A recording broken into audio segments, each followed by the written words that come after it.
Hello friends, मैं हुकम सिंह आपके अपने यूट्यूब चैनल एग्जाम मैथ्स में आपका स्वागत करता हूं।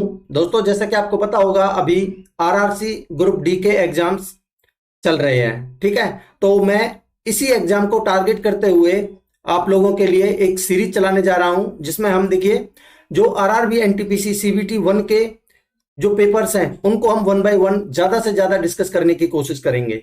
दोस्तों, ये लेक्चर्स देखने के बाद मैं दावे के साथ कह सकता हूं कि आपको बहुत अच्छे कॉन्सेप्ट सीखने को मिलेंगे और आपको एग्जाम में बहुत ज्यादा बेनिफिट मिलेगा इन लेक्चर्स को देखने के बाद। ठीक है, देखिए मैंने ये लेक्चर 6 इसलिए लिखा है क्योंकि इस चैनल पर मैं 5 लेक्चर्स जो आरआरबी एनटीपीसी सीबीटी 1 के हैं वो मैं पहले करवा चुका हूं। तो आज के इस लेक्चर में हम देखिए 3 मार्च 2021 को जो थर्ड शिफ्ट में पेपर हुआ था उसको डिस्कस करेंगे। देखिए शिफ्ट 1, 2, 3 या फिर यहाँ कौन सी डेट का पेपर है वो कोई भी हो सकता है। जिस तरीके से मेरे पास रैंडमली आते जाएंगे मैं आपको सॉल्व करवाता जाऊंगा। आपको उससे सीक्वेंस से कोई मतलब नहीं है, आपको बस सॉल्यूशन देखना है और सारे पेपर सॉल्व करने हैं। ठीक है, आपको कंप्लीट मैथ का जो पोर्शन है उसका कंप्लीट सॉल्यूशन मिलेगा। बहुत अच्छे कॉन्सेप्ट्स के साथ आपको ये कंप्लीट सॉल्यूशन मिलने वाला है। एक चीज आपसे जरूर कहूंगा, अगर आपको कॉन्सेप्ट अच्छे लगते हैं तो ही मैं कहूंगा कि आप चैनल को सब्सक्राइब करिएगा और अपने दोस्तों में ज्यादा से ज्यादा शेयर करिए। ठीक है, ताकि ज्यादा से ज्यादा लोग जुड़ सकें और बेनिफिट ले सकें और मुझे मोटिवेशन मिल सके। और हाँ, एक चीज मैं कहूंगा, देखिए जो भी स्टूडेंट्स अभी ग्रुप डी का एग्जाम दे के आ रहे हैं तो वो प्लीज, मैं लास्ट में आपको एचएस एग्जाम मैथ्स के नाम से है वैसे अपना टेलीग्राम चैनल बताऊंगा, उस पे आप मेरे को सारे क्वेश्चंस मैथ के शेयर करें ताकि मैं आपको जल्दी से जल्दी बहुत अच्छे ढंग से एनालिसिस करवा सकूं। ठीक है, तो आप देख सकते हैं, देखिए ये 3 मार्च 2021 को थर्ड शिफ्ट का पेपर है आरआरबी एनटीपीसी सीबीटी 1 का। ठीक है, तो देखिए एक चीज और बताना चाहूंगा मैं आपको, ये आपका जो थर्ड फेज का जो शेड्यूल है वो आउट हो चुका है। ठीक है, ये आपका जो थर्ड फेज का एग्जाम है ग्रुप डी का वो 8/9/2022 से 19/9/2022 तक चलेगा। इसी सीक्वेंस में आगे ये फेज वाइज एग्जाम चलते रहेंगे। तो आप मेरे साथ रेगुलरिटी बना के रखिए, आपको बहुत अच्छे कॉन्सेप्ट्स यहाँ सीखने को मिलेंगे और आपको बेनिफिट मिलेगा। ठीक है, तो चलिए शुरू करते हैं और पहला क्वेश्चन लेते हैं। देखिए क्या कह रहा है, 3, 10, 25, 10, 35, 10, 45, 10, 55 और 10, 65। देखिए कितना इजी क्वेश्चन है, आपको पता होना चाहिए। 10, 10 के केस में अगर जहां भी दो एंगल्स का सम 90 बनता जाए उसको आप हटाते जाइए, वो 1 हो जाता है। ठीक है, 25 और 65 को हटा दीजिए, 55 और 35 को हटा दीजिए, 10, 45 ऑलरेडी 1 होता है, बच्चा क्या है आपका 3, तो 3 आंसर हो जाएगा। ठीक है, अगला क्वेश्चन लेते हैं। देखिए थोड़े इजी क्वेश्चन आते हैं इसलिए मैं थोड़ा जल्दी लेके चलूंगा। ठीक है, क्या कह रहा है, देखिए 6 वर्ष बाद सुनील की आयु कमल से दोगुनी हो जाएगी। प्रेजेंट में कुछ ना कुछ एज रही होगी उनकी। ठीक है, अब कह रहा है यहां से 6 वर्ष बाद किसकी, सुनील की कमल से दोगुनी हो जाएगी। अगर मैं इसको सुनील लेता हूं और इसको कमल लेता हूं, यही लिख देता हूं, देखिए प्रेजेंट में सुनील और कमल।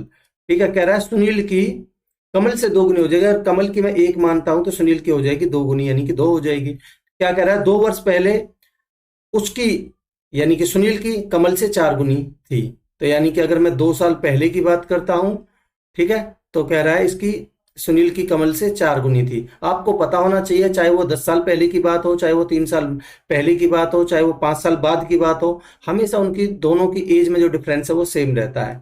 आप मुझे बताएंगे क्या इनमें आपको डिफरेंस कितना कितना दिख रहा है। देखिए यहाँ आपको डिफरेंस दिख रहा है 3 का और यहाँ आपको डिफरेंस दिख रहा है 1 का। तो आप या इसको 1 से गुना करेंगे तो उतना ही रहेगा, इसको आप 3 से गुना कर लीजिए। 3 से गुना करूंगा तो ये बन जाएगा आपका 3 दूनी 6 और ये बनेगा आपका 3 एकम 3। ठीक है, अब देखिए डिफरेंस, 6 में से 3 गए तो 3 का डिफरेंस, या 4 में से गए तो 3 का डिफरेंस। अब डिफरेंस सेम है। अब आप मुझे एक चीज बताएंगे कि आपके हिसाब से कितने का डिफरेंस आ रहा है। भाई 1 से 3 हो गया यानी कि 2 का डिफरेंस आ रहा है। और सवाल के हिसाब से देखिए 2 साल पहले और 6 साल बाद यानी कि 8 का डिफरेंस है। तो मैं कह सकता हूं कि 2 की वैल्यू 8 है तो 1 की वैल्यू कितनी हो जाएगी आपकी 4। अब कह रहा है ये कमल की वर्तमान आयु बता दीजिए। तो आप मुझे बताइए, अगर मैं 2 साल पहले की बात करता हूं तो 1 की वैल्यू आपकी 4 आ चुकी है। 2 साल पहले उसकी उम्र 4 साल की थी। तो मुझे बताइए 2 साल बाद यानी प्रेजेंट में कितनी हो जाएगी कमल की आयु, 4 और 2 6। ये आपका आंसर होगा ऑप्शन 1। आई होप आप समझ पाए होंगे। अगला क्वेश्चन लेते हैं। देखिए सिंप्लीफिकेशन का बड़ा इजी सा क्वेश्चन है। सबसे पहले आप डिवाइड को सॉल्व करेंगे तो 8 चौक 32 आपका 40 आ जाएगा। फिर आप यहां भी देखिए पहले डिवाइड को सॉल्व करेंगे तो यहां आ जाएगा 2 और 40 दूनी 80 बनेगा आपका, और 80 और बटे 2 तो ऊपर आ जाएगा आपका कितना 40। ठीक, अपॉन में यहां देखेंगे तो आप पहले भाग को सॉल्व करेंगे तो 5 के अपॉन में 45 लिख लेंगे, 5 से कटेगा ये 9 बार और 9 से कटेगा 20 बार और 20 में से 4 जाएंगे तो आपका बनेगा 16। ठीक है, अब देखिए आप 8 से काटेंगे तो 8 पंजे 40, 8 से काटेंगे तो 8 दूनी 16, 5/2 आपका आंसर होगा ऑप्शन 1। ठीक है, अगला क्वेश्चन लेते हैं। क्या कह रहा है देखिए, कितने प्रतिशत वार्षिक चक्रवृद्धि ब्याज की दर पर 57,600 की राशि एक वर्ष में बढ़कर 72,900 हो जाएगी, जबकि ब्याज की गणना, ये इंपॉर्टेंट है, यहाँ अर्धवार्षिक चक्रवृद्धि आधार पर की जाती है। आप मुझे बताइए, अगर एक वर्ष की कहानी है और ये 6-6 महीने की बोल रहा है, तो एक साल में 6-6 महीने के कितने साइकिल बनेंगे? तो मैं कह सकता हूं कि आपके 2 साइकिल बनेंगे। टाइम की मैं बात करूं तो 2 साइकिल बन जाएंगे। अब देखिए, अगर मैं प्रिंसिपल और अमाउंट का रेशियो लेता हूं तो यहाँ 576,000 और देखिए थोड़ा दूर दूर लिख लेता हूं। ठीक है, प्रिंसिपल और अमाउंट का अगर मैं रेशियो लेता हूं तो ये है आपका 576,000 और ये है आपका 729,000। इनको देख 576 और 729 देखते ही आपको कुछ ना कुछ जरूर समझ आ रहा होगा।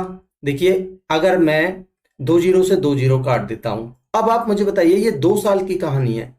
अब मैं 6 महीने के हिसाब से देखूंगा तो ये भी तो भाई 2 साल की कहानी है। एक साल बोला है इसने, बट हाफ ईयरली बोला है, तो इसका मतलब एक साल में 6-6 महीने की 2 की कहानी होगी। अगर ये 2 साल 2 साइकिल की, एक्चुअली 2 साइकिल 2 ईयर नहीं 2 साइकिल। ठीक है, अगर ये 576 से 729 हो गया तो मुझे बताइए एक साइकिल में ये, यानी कि मैं 6 महीने का एक साइकिल लेके चल रहा हूं, वो कितना हो जाएगा? 24 576 होता है और ये होता है आपका 27 729। ठीक है, अगर मैं एक साइकिल के लिए रेट निकालता हूं तो मुझे आप बताएंगे कि कितना रेट निकलेगा? मुझे बताइए, सीआई कितना मिला है यहाँ? 3। ये 3 का सीआई किस पर मिला है? ये इसी पर तो मिला है, 24 पर। तो मैं रेट निकालूंगा, यहाँ आएगा 3 का सीआई मिला है 24 पर, तो 100 पर कितना परसेंटेज के लिए? ठीक, 3 से कटेगा 8 बार। या फिर परसेंटेज की भी आपको यहाँ 100 से मल्टीप्लाई करने की जरूरत नहीं थी, इतना आपको पता होना चाहिए। अगर मैं इसको 1/8 लिखता हूं तो आपका रेट आ चुका है कितना? 12.5%। ठीक है, 12.5%। ठीक है, अगर देखिए, ये है आपका कितना, आपका 6 महीने के लिए आप, इसने पूछा है जो रेट पूछा है वो वार्षिक पूछा है। अगर 6 महीने के लिए 12.5 है तो एक साल के लिए कितना हो जाएगा? 25%। ये आपका आंसर है। ठीक है, अगला क्वेश्चन लेते हैं। देखिए, ये भी कितना इजी सा क्वेश्चन है सिंप्लीफिकेशन का। आप इससे पहले इसको ब्रैकेट को और डिवाइड भी है उसको सॉल्व करेंगे तो 5 बनेगा। ठीक, और इसको आप गुना करेंगे तो 4 8 32 प्लस का 32 बन जाएगा। ठीक, तो ये बनेगा आपका 9 और 5 14, 14 और 32 कितना हो जाएगा? 46। ये आपका आंसर है। ठीक है, अगला क्वेश्चन लेते हैं। क्या कह रहा है, एक आयत की लंबाई दोगुनी की जाती है और इसकी चौड़ाई में क्या परिवर्तन किया जाना चाहिए ताकि उसका क्षेत्रफल समान रहे? तो आप मुझे बताइए भाई, जो आयत की लंबाई है उसको दोगुना कर दिया जाता है। लेंथ अगर पहले 1 थी तो अब कर दिया जाता है 2। ठीक है, अब कह रहा है इसका जो आपका क्षेत्रफल है वो समान रहना चाहिए। ठीक है, अगर मैं ब्रेड्थ की बात करता हूं तो मैं कहता हूं भाई मैंने ए से बी की चेंजिंग कर दी। ठीक है, और कह रहा है एरिया आपका सेम रहना चाहिए, यानी कि 1, पहले भी 1 रहना चाहिए, पहले भी 1 था और अभी भी 1 रहना चाहिए। ठीक, अब आप मुझे बताइए एरिया होता कितना है? लेंथ इंटू में ब्रेड्थ। ठीक है, अगर लेंथ इंटू में ब्रेड्थ होता है तो मुझे बताइए पहले कितना था? 1a, और अब कितना हो गया आपका? 2b, 1/2b। ठीक है, और आपका जो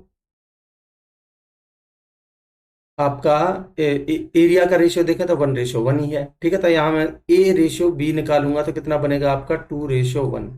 ठीक, तो अब मैं यहाँ ए रेशियो बी, देखिए इधर लिख देता हूं, ए रेशियो बी आ गया आपका 2:1। अब कह रहा है ये कितना चेंजिंग करना चाहिए? मुझे बताइए, 2 से 1 हो गया, कितने की कमी हुई है भाई? 1 की कमी हुई है, कितने पर? 2 पर। तो यानी कि मैं कह सकता हूं कि आधी हो गई, यानी कि आधी की कमी हो गई, यानी कि चौड़ाई आपकी आधी की जानी चाहिए। ठीक है, अगला क्वेश्चन लेते हैं। देखिए, ये भी कितना इजी सा सिंप्लीफिकेशन का क्वेश्चन है आपका। 5 दूनी 10 और 11/5।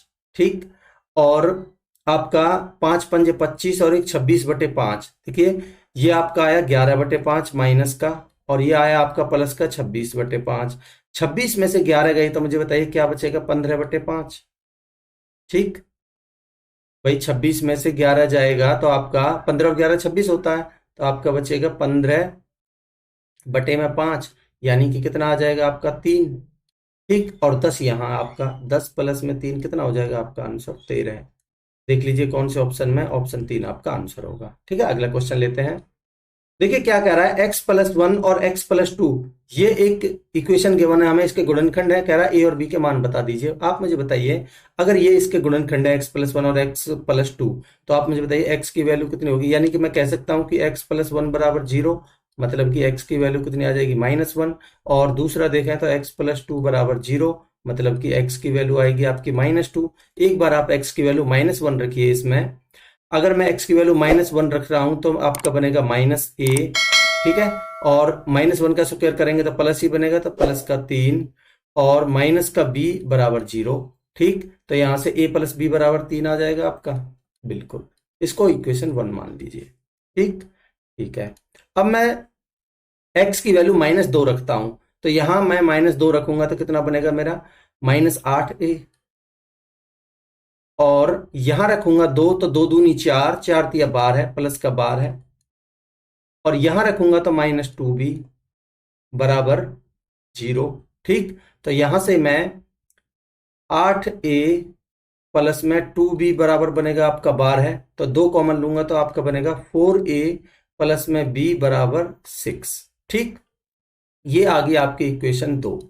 अब आप एक काम करिए, इक्वेशन 2 में से 1 को घटाएंगे तो आपकी b से b कट जाएगा, 4a में से a जाएगा तो 3a बराबर बनेगा आपका 6 में से 3 गए तो 3, यानी a की वैल्यू तो आ जाएगी आपकी 1। अगर a की वैल्यू 1 आ चुकी है तो आप इसको किसी भी इक्वेशन में रख दीजिए। चलिए इसमें ही रख लेते हैं। अगर a की वैल्यू 1 मैंने रखी तो b की वैल्यू कितनी आ जाएगी आपकी 2। ठीक, देखिए a की वैल्यू 1, b की वैल्यू 2, ऑप्शन 4 आपका आंसर होगा। ठीक है, अगला क्वेश्चन लेते हैं। देखिए इसने बोला है इसका एचसीएफ बताइए। एचसीएफ होता है ऐसी संख्या होनी चाहिए इन 4 ऑप्शंस में से जो जिसका तीनों संख्याओं में भाग जाए। ठीक है, आप मुझे बताइए क्या 52 से तीनों में भाग जाता है? नहीं, ये तो बहुत ज्यादा है। क्या 6 से सब में भाग जाता है? 39 में नहीं जाता, इसलिए आपका एक ही ऑप्शन बचा। बाकी तरीका ये होता है कि आप इन दोनों का डिफरेंस लीजिए, इन दोनों का डिफरेंस लीजिए, इन दोनों का डिफरेंस लीजिए, उसकी जरूरत है नहीं। ठीक है, अगला क्वेश्चन लेते हैं। क्या करा, एक ठोस गोलाकार गेंद का आयतन आपको गिवन है, आपसे त्रिज्या पूछी है, तो आप मुझे बताइए गोला का आयतन कितना होता है? 4/3, पाई का मान रख लीजिए 22/7, और r³ आपसे आर की वैल्यू आपको निकालनी है, और ये गिवन है आपको 38,808। ठीक, ठीक है, काटिए इसको। 11 से काट लीजिए, चलिए आसानी के लिए। 11 दूनी 22, 11 से काटेंगे तो 11 तिया 33, बचे 5, 11 पंजे 55 बटे आपके 3, 11 दूनी 22 और 11 अट्ठे 88। ठीक, अब देखिए 4 दूनी 8 से काट लीजिए। 8 से काटेंगे तो 8 चौक 32, बचे 3, 8 चौक 32 और 8 एकम 8। ठीक, अब देखिए आप क्लियरली देख सकते हो कि r³ बराबर आएगा आपका 21, 21 441 होता है, तो इसको तो मैं 21 गुना में 21 लिख दूंगा, और 1 7 या 21 यहां से पहुंच जाएगा। तो आप मुझे बताइए r की वैल्यू कितनी आ चुकी है आपकी 21, ये आपका आंसर है। ठीक है, ऑप्शन 1। अगला क्वेश्चन लेते हैं। क्या कर रहा है, देखिए पहली 10 विषम संख्याओं, विषम प्राकृत संख्याओं का माध्य यानी कि एवरेज बता दीजिए। और देखिए जब भी आपसे पूछा लगातार n संख्याओं का, n विषम संख्याओं का अगर पूछे तो उसका एवरेज, देखिए n ओड संख्याओं का, जो n यानी कि लगातार यानी consecutive, consecutive n odd numbers की जो एवरेज होती है वो होती है आपकी n, और कंजिक्यूटिव n इवन नंबर्स की जो एवरेज होती है वो होती है आपकी n+1। ये आपको ध्यान रखना है, अगर 10 का पूछा है तो एवरेज आपकी 10 ही हो जाएगी। ठीक है, अगर आप ऐसे नहीं समझ पाते तो एक चीज करिए। क्या करिए, देखिए आप मुझे बताइए 10 विषम संख्याएं लगातार, तो आप मुझे बताइए पहली विषम संख्या क्या होगी आपकी, वो भी प्राकृत। ठीक है, तो यानी कि मैं कह सकता हूं 1 3 5 7 9। देखिए आप इतने भी लिखने की जरूरत नहीं है, इसने बोला है 10 है उनकी एवरेज, तो मैं अगर एवरेज को बीच में 10 ले लेता हूं, इसका मतलब इससे इधर भी 10 प्राकृत, 10 विषम प्राकृत संख्याओं का। ठीक है, देखिए माध्य बताइए। अच्छा इसने एवरेज पूछी है, ठीक है लिख लेते हैं।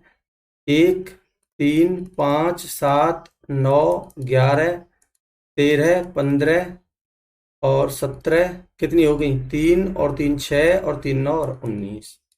ठीक, अगर ये एक एपी में है, एपी में है तो या तो आप ऐसे समझ सकते हैं कि एपी में है तो इनका फर्स्ट एंड लास्ट का सम करके 2 से भाग दीजिए, 19 और 1 20/2, तो भी 10 आना है, एवरेज आ जाएगी।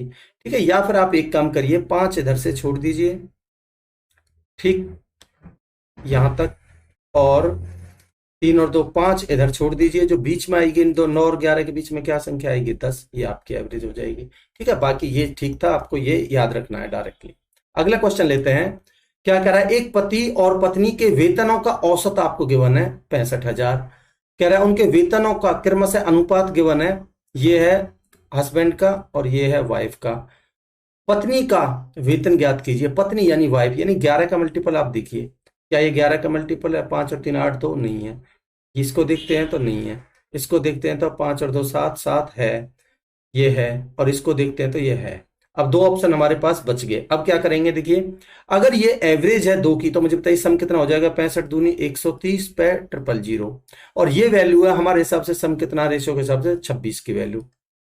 आपसे पूछिए 11 की, आपको पता होना चाहिए 26 पंजे 130 होता है, तो 11 पंजे 55,000 आपका आंसर हो जाएगा। ठीक है, ऑप्शन 4। दोस्तों मैं उम्मीद करता हूं कि आप समझ पा रहे होंगे। अगला क्वेश्चन लेते, देखिए क्या कह रहा है, एक समबाहुभुज का प्रत्येक आंतरिक कोण 140 है, भुजाओं की संख्या ज्ञात कीजिए। आप मुझे बताइए पॉलीगन का जो आंतरिक कोण होता है उसका फॉर्मूला क्या होता है, भाई आपको पता होना चाहिए कि n-2 इंटू में 180, ये हो गया सम। अगर इसको हम नंबर ऑफ साइड से भाग दे देते हैं तो प्रत्येक कौन आ जाता है, तो मतलब कि 140। ठीक है, अब मुझे बताइए अगर मैं यहां से n की वैल्यू मुझे निकालनी है, नंबर ऑफ साइड्स इसने पूछी है, तो ये बनेगा आपका 140n, इधर बनेगा गुना करूंगा तो मैं 180n माइनस में 360 बराबर 140n। ठीक, अब 180 में से 140 जाएगा तो आपका बचेगा 40n बराबर, इधर जाके हो जाएगा 360 प्लस का। ठीक है, इसको आप सॉल्व कर लीजिए, 1 0 से 1 0, 4 से कटेगा 9 बार, तो नंबर ऑफ साइड्स आ जाएंगी आपकी 9, ऑप्शन 3। ठीक है, अगला क्वेश्चन लेते हैं। क्या कह रहा है, देखिए कि विद्यार्थी को परीक्षा में उत्तीर्ण होने के लिए 40% अंक प्राप्त करना आवश्यक है, उसे 70 अंक मिले और वो 20 अंकों से अनुत्तीर्ण हो गया। आप मुझे बताइए अगर वो, उसको 70 तो मिले हैं, अगर वो 20 और ले आता तो क्या वो पास हो जाता, बिल्कुल हो जाता। तो मैं कह सकता हूं कि 90 नंबर अगर वो लाता तो पास हो जाता। अब कह रहा है पास होने के लिए 40% अंक आवश्यक है, तो मैं ये नहीं कह सकता कि जो 90 है ये 40% की ही वैल्यू है। ठीक है, इसने पूछा है पूर्णांक यानी टोटल अंक बता दीजिए, यानी कि 100% की वैल्यू पूछी है। परसेंटेज से परसेंट कट जाएगा, 1 0 से 1 0 कटेगी, आपका 2 से कटेगा 2 बार, 2 से कटेगा 45 बार, और 2 से कटेगा ये 5 बार। आपका आंसर आएगा 5 पंजे 25, 2 5 चौक 20 और 2 22, 225 आपका आंसर होगा, ऑप्शन 4। आई होप आपको क्वेश्चन क्लियर है। अगला क्वेश्चन लेते हैं। क्या कह रहा है, देखिए एक आदमी ने 50 रुपए में 5 के भाव पर कुछ सेब खरीदे और फिर उसने उतने ही सेब 50 रुपए में 6 के भाव पर बेच दिए। यदि वह खरीदे हुए सभी सेबों को 100 रुपए में 11 के भाव पर बेचता है तो उसे कितने प्रतिशत का लाभ या हानि होगी। ठीक है, देखिए इस तरीके का ये फिक्स पैटर्न का सवाल है, इस पैटर्न आपको पता होना चाहिए। क्या होता है मैं आपको बताता हूं। पहले केस में बोल रहा है 50 रुपए में 5 के भाव से, आप यहां रुपीज लिख लीजिए और यहां लिख लीजिए क्वांटिटीज, यानी कि 50 रुपए में 5 के भाव से उसने खरीदे, और दूसरा कह रहा है 50 रुपए में 6 के भाव से खरीदे। ठीक, ठीक है। अब आपको पता होना चाहिए तरीका ये होता है कि जो क्वांटिटी होती है ना उसको आप बराबर करिए। अगर बराबर करेंगे तो इसको आप गुना करिए 6 से, इसको गुना करिए 5 से। ठीक है, गुना करेंगे तो 6 पंजे 30 और 6 पंजे 30। ठीक, इसको गुना करेंगे तो 5 पंजे 25, 250 और 5 छिंग 30। अब आप देखिए क्वांटिटी बराबर हो चुकी है। ठीक है, तो मुझे बताइए टोटल सीपी कितना हो गया, ये वाला जो रुपीज है, ये रुपीज है कितने हो गए, 300 और 250 550, और 30 और 30 60।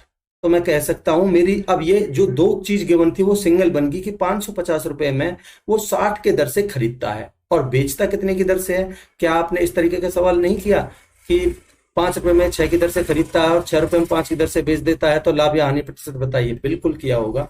तो कह रहा है अब ये बन गया ऐसे कि 550 रुपए में 60 की दर से खरीदता है और 100 रुपए में 11 की दर से बेच देता है।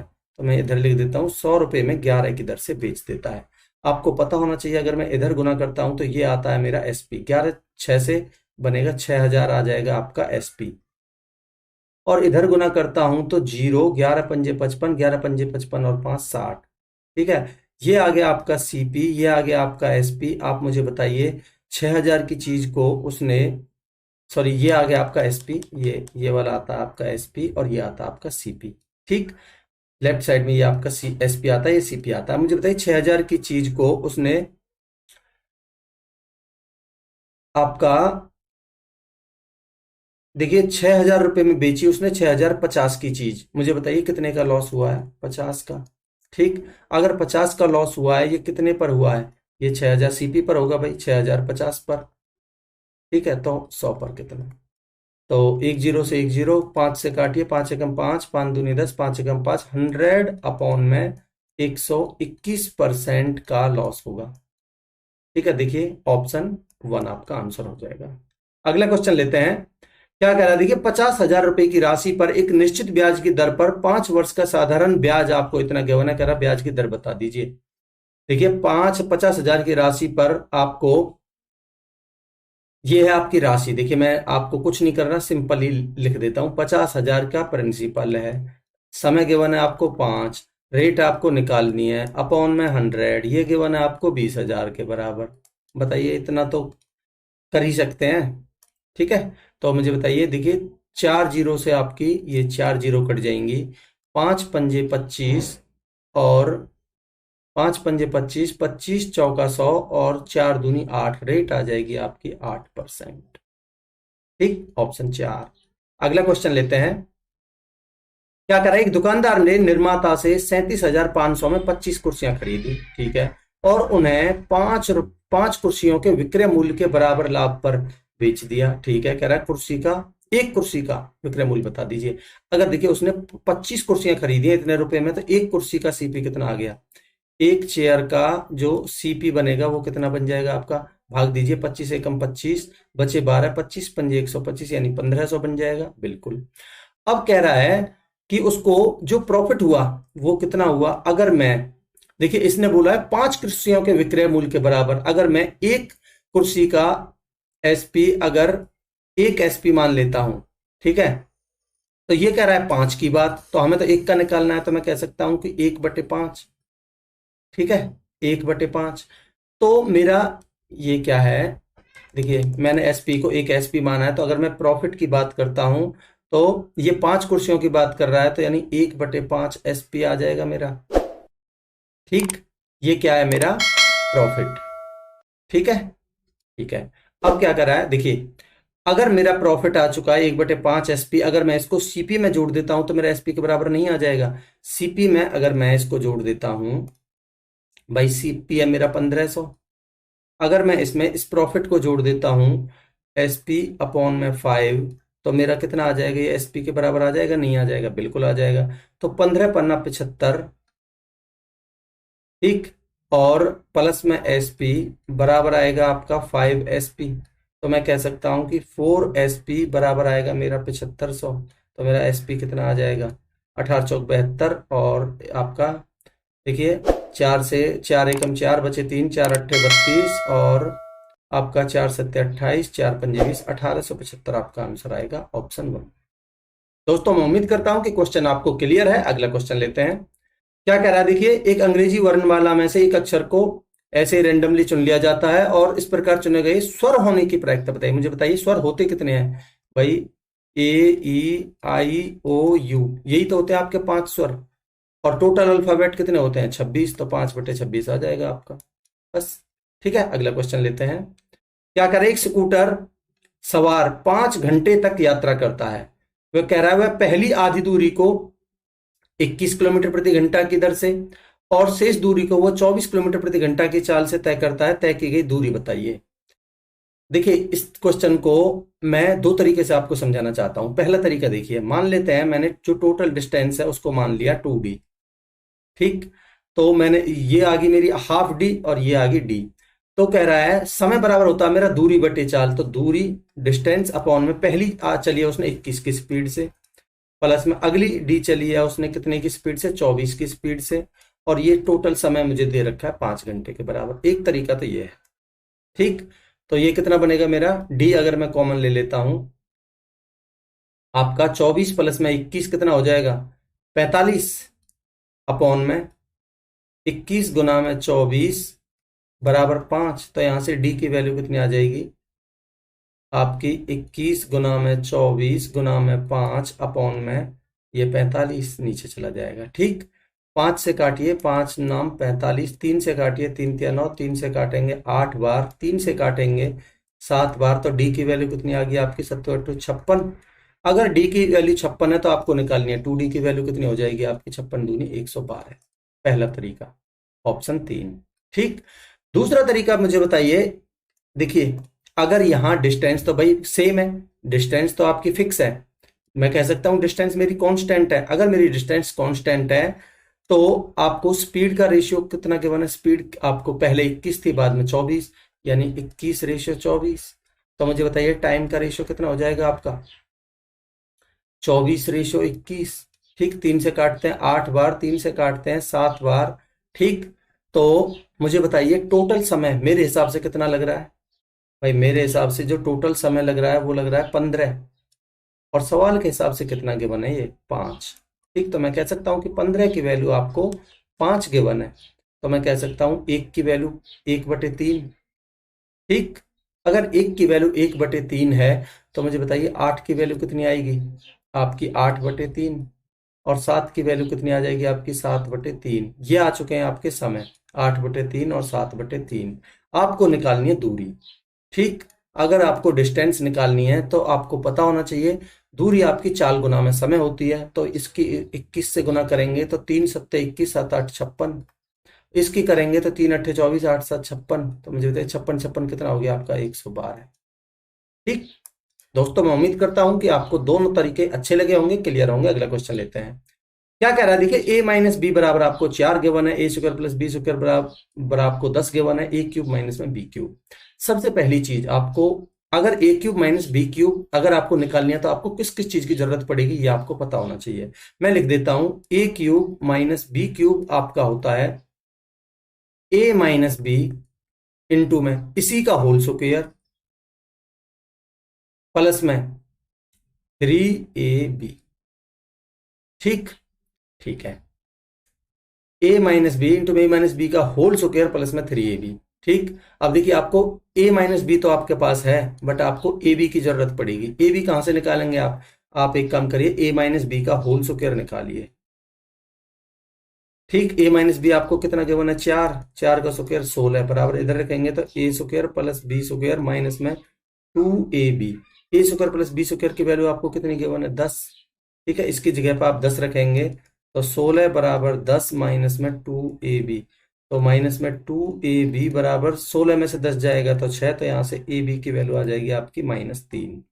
ठीक, यहां रखिए, इसमें सारी वैल्यूज आप पुट कर दीजिए जो आपसे पूछा है। ठीक है, ये आपसे पूछा है, इसको एज इट इज रहने दीजिए। a माइनस बी की वैल्यू आपको 4 गिवन है, a माइनस बी 4 का स्क्वायर करेंगे तो 16 प्लस में 3ab। ab की वैल्यू आपने निकाली है -3, तो 3 3 9 माइनस का हो जाएगा 9, 16 में से 9 जाएगा तो 7, 7 चौक 28 आपका आंसर हो जाएगा। ठीक, ऑप्शन 1। अगला क्वेश्चन लेते हैं। देखिए क्या कह रहा है, हमें इसको सॉल्व करना है। ठीक है, देखिए अगर मैं ऑप्शंस को चेक करके देखता हूं तो देखिए मैं यूनिट डिजिट पर काम नहीं कर सकता क्योंकि 3 ऑप्शंस में मुझे 1 1 दिख रहे हैं। और अगर मैं अप्रोक्सीमेशन भी लगाता हूं तो देखिए यहाँ 33 और 32 मुझे नजदीक नजदीक दिख रहे हैं। ठीक है, तो मुझे सॉल्व भी करना पड़ेगा। आप करेंगे क्या, पहले इनको जोड़ लीजिए। देखिए मैं 8432 मैं अगर 937 जोड़ता हूं और 260 जोड़ता हूं, ठीक, तो देखिए 7 और 2 9 बनेगा, 3 और 3 6, 6 और 6 12 का 2 हासिल 1, 9 और 4 13, 13 2 15 और 1 16 का 6 हासिल 1, और आपका 8 और 1 9, 9629। ठीक, 9629 में से मैं क्या घटाऊं कि मेरा इतना आ जाए। ठीक, इनका दोनों का सम कितना होगा, 5 और 3 8, आपका 1, और 56 और 7 63। ठीक, आप एक काम करिए, x को इधर ले जाइए, 63 को इधर ले आइए, तो आपकी x की वैल्यू आएगी 9629 माइनस में 6318। देखिए 9 में से 8 जाएगा तो 1, 2 में से 1 जाएगा तो 1, और आपका 6 में से 3 गया तो 3, और 9 में से 6 गया तो 3, 3311 आपका आंसर होगा, ऑप्शन डी। ठीक है, अगला क्वेश्चन लेते हैं। क्या कह रहा है, देखिए एक वर्ग की सभी भुजाओं की माप में 50% की वृद्धि की गई। ठीक है, तो उसके क्षेत्रफल में होने वाली प्रतिशत वृद्धि बताइए। आप मुझे बताइए, अगर मैं साइड की बात करता हूं तो 50% का मतलब क्या होता है? 50% का मतलब होता है आपका 1/2। अगर साइड पहले 2 थी तो बाद में उसमें 1 की वृद्धि की गई, तो बाद में कितनी हो गई? 3। तो मैं कह सकता हूं कि साइड का रेशियो 2 से 3 हो गया। तो मैं एरिया की अगर बात करता हूं तो एरिया होता है मेरा ए स्क्वायर। तो यहाँ हो जाएगा 2 दूनी 4, यहाँ हो जाएगा 3 तिया 9। कह रहा है प्रतिशत वृद्धि बताइए। भाई 4 से 9 हो गया, मुझे बताइए कितने की वृद्धि हुई है? 5 की। 5 की वृद्धि ये कितने पर हुई है? 4 पर हुई है, तो 100 पर कितनी? ठीक, 4 से कटेगा 25 बार, 25 पंजे 125% आपका आंसर हो जाएगा, ऑप्शन 3। ठीक, अगला क्वेश्चन लेते हैं। क्या कह रहा है, देखिए ए और बी एक साथ मिलकर एक कार्य को 21 दिन में पूरा कर सकते हैं। सी की मदद से वे इस कार्य को 14 दिन में कर सकते हैं। कह रहा है सी अकेले इस कार्य को कितने समय में पूरा करेगा? बिल्कुल इजी सा क्वेश्चन है। कह रहा है ए और बी मिलकर किसी काम को करते हैं 21 दिनों में। अब कह रहा है ये दोनों सी की मदद से ए प्लस बी प्लस सी करते हैं 14 दिनों में। तो मुझे बताइए, मैं टोटल वर्क इनका लेता हूं तो कितना आ जाएगा? इन दोनों का एलसीएम 42। अब इनकी एफिशिएंसी बता दीजिए मुझे कितनी आ जाएगी? ए और बी की एफिशिएंसी आएगी 21 दूनी 42 2, और बी तीनों की एफिशिएंसी आएगी 14 तिया 42 3। अब मुझे बताइए ए और बी की एफिशिएंसी आपको 2 है, 2 दिख रही है, और तीनों की अगर 3 है तो इस ए और बी की 2, तो सी की कितनी बची मेरी? 1। तो मैं अगर कह सकता हूं सी की एफिशिएंसी अगर 1 है तो टोटल काम 42, एक की एफिशिएंसी से सी कितने दिन में कर देगा? 42 दिनों में। ये आपका आंसर है, ऑप्शन 2। ठीक है, अगला क्वेश्चन लेते हैं। क्या कह रहा है, 7 का वह लघुत्तम गुणज ज्ञात कीजिए जिसे 8, 12 और 16 से विभाजित करने पर प्रत्येक स्थिति में 3 शेषफल बचता है। आप मुझे बताइए, किसी संख्या में भाग देने पर अगर 3 शेष बच रहा है तो इसका मतलब वो 3 फालतू है ना। तो आप एक काम करिए, 3 घटाने के बाद इन तीनों संख्याओं से भाग होना चाहिए, ऐसा ऑप्शन चेक कर लीजिए। अगर मैं यहां से 3 घटाता हूं तो आपका आएगा 67। क्या 8 से भाग जाता है? 1 से ही नहीं जा रहा, तो बाकी से क्या जाएगा? इसमें से अगर मैं 3 घटाता हूं तो मेरा आएगा 45। क्या 8 से भाग जाता है? नहीं जाता। इसमें से अगर मैं 3 घटाता हूं तो मेरा आता है 144। क्या 8 से भाग जाता है? 8 एकम 8 6 8 64, बिल्कुल जाता है। क्या 12 से भाग जाता है? 12 12 144 होता है, जाता है। 16 नंबर 144 होता है, तीनों से जाता है। आपका ऑप्शन 3 आंसर हो जाएगा। इसको आप चेक करना चाहें तो ये आएगा 53, जो कि नहीं है। ठीक है, ऑप्शन 3 आपका आंसर होगा। अगला क्वेश्चन लेते हैं। क्या कह रहा है, देखिए 25 छात्रों के समूह के प्राप्तांकों का औसत 36 था। भाई टोटल 25 छात्र थे जिनका एवरेज आपको गिवन था 36। ठीक है, क्या कह रहा है, एक छात्र ने समूह छोड़ दिया, तो कितने बचे छात्र मुझे बताइए? 24, बिल्कुल। जिसके परिणाम स्वरूप शेष छात्रों के प्राप्तांकों का औसत बढ़कर 37.5 हो गया। पहले 36 था, अभी कितना हो गया? 37.5। ठीक है, और क्या कह रहा है, इसके तुरंत बाद एक अन्य छात्र उस समूह में शामिल हो गया। भाई 24 थे, अब एक और शामिल हो गया तो फिर से 25 हो गए, और अब एवरेज कितनी हो गई? अब हो गई 37.5। ठीक, 37.2। ठीक है, क्या कह रहा है, छोड़ने वाले छात्र और शामिल होने वाले छात्र के प्राप्तांकों का औसत ज्ञात कीजिए। कर देते हैं। अब बड़ा ध्यान से देखेंगे आप। मुझे बताइए, भाई टोटल जो छात्र थे 25, उनकी एवरेज कितनी थी? 36। अब मुझे बताइए, ये जो 36 से ये कितना फालतू दिख रहा है आपको? 36 से 37.5 डेढ़ फालतू है। इसका मतलब ये जो प्लस का 1.5 है, ये कितने पर फर्क पड़ेगा? इससे 24 पर। तो 24 गुना में डेढ़ यानी 24 और 12 36, यानी कि प्लस 36 का वेरिएशन आएगा। अब देखिए यहाँ प्लस 36 का, और एवरेज पहले ही 36 थी, तो इसका मतलब इससे कोई फर्क पड़ने वाला नहीं है। इस 36 से एवरेज पर कोई फर्क नहीं पड़ेगा। आगे चेक करते हैं। अगर मैं यहां देखता हूं तो 37.2 कितनी ज्यादा है? 1.2 ज्यादा है। इस 1.2 का कितने पर फर्क पड़ेगा? इस 25 पर, तो गुना में 25। 25 दूनी 50, ठीक है, 5, 25 एकम 25 और 5 30। ठीक है, तो मैं कह सकता हूं कि यहाँ प्लस 30, यानी कि ये जो प्लस का 30 आया है, ये किसकी वजह से आया है? भाई जो एक गया था और एक जो आया है, उनकी वजह से ही तो है। अगर दोनों का सम 30 है तो मुझे बताइए एवरेज कितनी आ जाएगी दोनों की? 15 15, तो एवरेज होगी 15, ऑप्शन 4।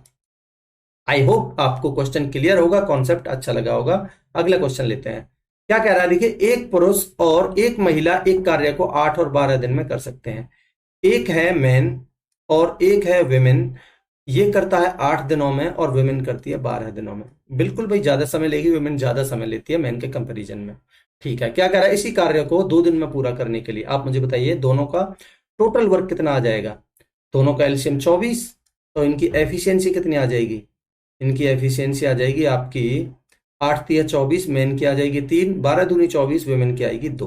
ठीक है, क्या करें, इस कार्य को 2 दिनों में समाप्त करना है। अगर मुझे बताइए इस 24 कार्य को अगर 2 दिनों में समाप्त करना है तो एफिशिएंसी कितनी आनी चाहिए आपकी, 12।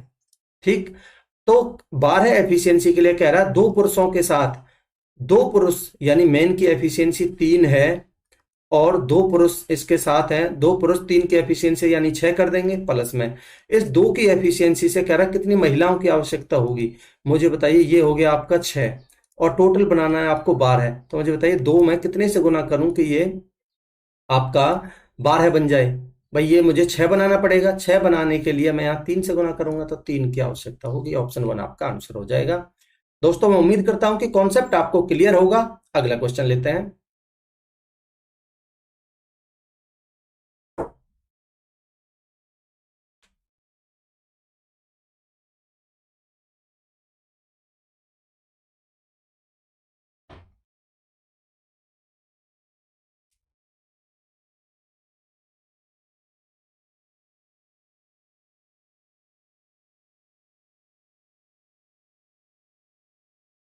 देखिए क्या कह रहा है, ये सिंप्लीफिकेशन का इजी सा क्वेश्चन है, इसको आपको सॉल्व करना है। आपको पता होना चाहिए 12 बार 144 होता है तो ये 12 आएगा और 4 से कटेगा ये 3 बार, तो ये कितना आ जाएगा आपका 9 तिया 27। ठीक, और मैं इसको देखता हूं तो 22 22 484 होता है आपका, तो ये आएगा 22 और 22 तिया 66 आएगा। ठीक, और ये आएगा आपका 27 27 729 होता है, तो ये आएगा आपका 27। ठीक, आप लिख लीजिए इनको, 27 गुना में 66 अपॉन में 27, 27 से 27 कट जाएगा, आपका आंसर आ जाएगा 66, ऑप्शन 3। ठीक है, अगला क्वेश्चन लेते हैं। क्या कह रहा है देखिए, 1.5 मीटर लंबा एक प्रेक्षक 26 मीटर ऊंची एक मीनार को 24.5 मीटर की दूरी से देख रहा है। पहले बना लेते हैं। देखिए इसने बोला है एक मैन है जिसकी हाइट भी गिवन है आपको कितनी, 1.5 मीटर। ठीक, कह रहा है 26 मीटर ऊंची एक मीनार है, मैं मीनार बना लेता हूं, कितनी मीटर ऊंची है, 26 मीटर ऊंची। ठीक, ठीक है, और कह रहा है 24.5 मीटर की दूरी से देख रहा है, यानी इनके बीच की जो डिस्टेंस है वो है 24.5। ठीक है, तो इसको भी मैं मिला देता हूं। ठीक, इसकी जरूरत पड़ेगी और इसको भी मिला देता हूं, फिर मैं आपको समझाता हूं। ठीक, ये कह रहा है ये आपको जो मीनार की ऊंचाई है वो है 26 मीटर टोटल। ठीक है, और ये है आपकी 1.5, और कह रहा है 24.5 मीटर की दूरी से देख रहा है, यानी कि ये है इनके बीच की डिस्टेंस है ये 24.5, ये 24.5 है, तो आपकी ये भी 24.5 होगी, और ये 24.5 है जिसमें से मेन की हाइट आपको 1.5 गिवन है, 26 में से 1.5 जाएगा तो ये भी 24.5 होगी। ठीक, अगर ये भी 24.5 है, ये भी 24.5 है, इसने कौन पूछा है, तो ये दोनों भुजाएं बराबर है, तो ये दोनों एंगल कितने के होते हैं, 45 45 के, इसलिए आपका एंगल का मान हो जाएगा 45 डिग्री, ऑप्शन 4। ठीक है, अगला क्वेश्चन लेते हैं। क्या कह रहा है, करुणा 1 घंटे में एक पुस्तक का 1/4 हिस्सा पढ़ लेती है। मुझे बताइए 1 घंटे में अगर 1/4 हिस्सा पढ़ती है तो कंप्लीट को वो कितने में पढ़ेगी, वो कंप्लीट को पढ़ेगी 4 घंटे में। ठीक है, अब कह रहा है वो 2 घंटे 15 मिनट, यानी 2 प्लस में 1/4, 4 दूनी 8 और 1 9/4 को कितने समय में पढ़ेगी, तो भाई 9/4 को कितने में पढ़ेगी, 9/16 में। क्या आपका आंसर है, ऑप्शन 3। ठीक है, इजी सा क्वेश्चन था। अगला क्वेश्चन लेते हैं। क्या कह रहा है देखिए, 0.225 और 0.227 के बीच कितनी दशमलव संख्याएं हैं। भाई दशमलव संख्याएं तो कोई अनगिनत है, कितनी भी हो सकती है, इनके बीच में पॉइंट यहां भी हो सकता है, यहां भी हो सकता है, ऐसे करके आप कितनी भी संख्याएं बना सकते हो, इसलिए आपके अनंत संख्याएं होंगी। तो दोस्तों इस तरीके से ये जो एनटीपीसी वाला पेपर था कंप्लीट होता है। मैं उम्मीद करता हूं कि सॉल्यूशन आपको अच्छा लगा होगा और आपको कहीं ना कहीं बेनिफिशियल रहेगा आपके एग्जाम के लिए। अगर देखिए आपको मेरे द्वारा समझे गए कॉन्सेप्ट अच्छे लग रहे हैं तो प्लीज चैनल को सब्सक्राइब करिए, अपने दोस्तों में ज्यादा से ज्यादा शेयर करिए ताकि ज्यादा से ज्यादा लोग जुड़ सकें। और आपसे एक चीज मैं जरूर कहूंगा कि जो भी लोग ये जो ग्रुप डी का पेपर दे के आ रहे हैं, अगर उनको क्वेश्चंस याद हैं तो ये मेरा टेलीग्राम चैनल है, इस पे आप जरूर शेयर करें उन क्वेश्चंस को, ताकि मैं आपको एनालिसिस बहुत अच्छे कॉन्सेप्ट्स के साथ करवा सकूं। देखिए, आपका फर्ज बनता है ज्यादा से ज्यादा शेयर करिए। आपकी डिमांड पर मैंने ये ग्रुप डी का जो पेपर्स है ये शुरू किए हैं। ठीक है, तो चलिए बहुत जल्द अगले लेक्चर के साथ मिलेंगे। तब तक के लिए अपनी पढ़ाई को कंटिन्यू रखिए। Best of luck. Thank you so much.